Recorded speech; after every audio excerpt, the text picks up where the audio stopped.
Can you imagine being born into the most powerful empire the world has ever known? As a prince? The Ottoman Empire.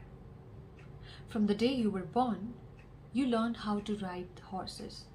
You learned how to use sword. You were taught how to lead an empire. And everyone around you believed that one day you might become the next sultan. But then one morning, the palace doors slowly open.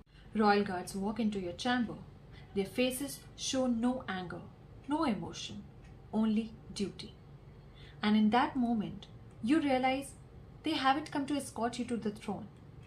They have come to end your life. For one simple reason. Your brother has become the sultan. But here's a real question. Did this really happen? Did sultans really order the execution of their own brothers? This is Beyond Pages by Tina. So to uncover the truth, we need to go 500 years ago. And at that time, there was no democracy, there were no elections. The world was very different. There was no constitution, no peaceful transfer of power. When a king or sultan died, the biggest question was always, who would rule next? And the question often led to bloody civil wars. Brothers fought brothers, princes raised their own armies, entire cities were destroyed. Thousands of innocent people lost their lives just because every prince thought that he deserved the throne.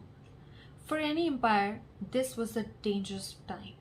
But Ottoman Empire came up with a solution to this problem. And this solution shocks the historians today as well. During the reign of Sultan Mehmed II, a principle emerged. And that principle proposed that whenever a sultan came to the throne, they could execute their own brothers, because those brothers could threaten the stability of the empire.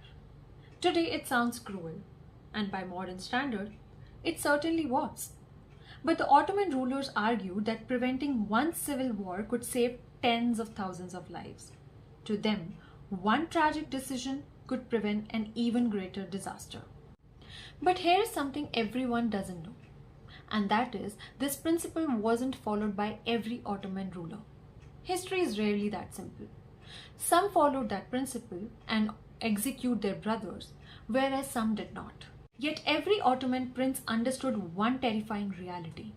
The race for the throne wasn't just about becoming sultan. It was about staying alive.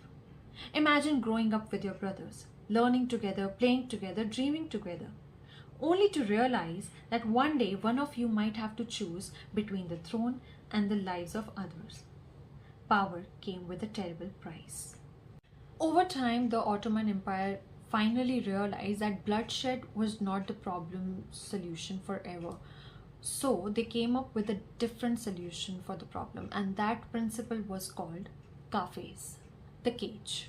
It wasn't an iron prison, it was a luxurious part of the royal palace.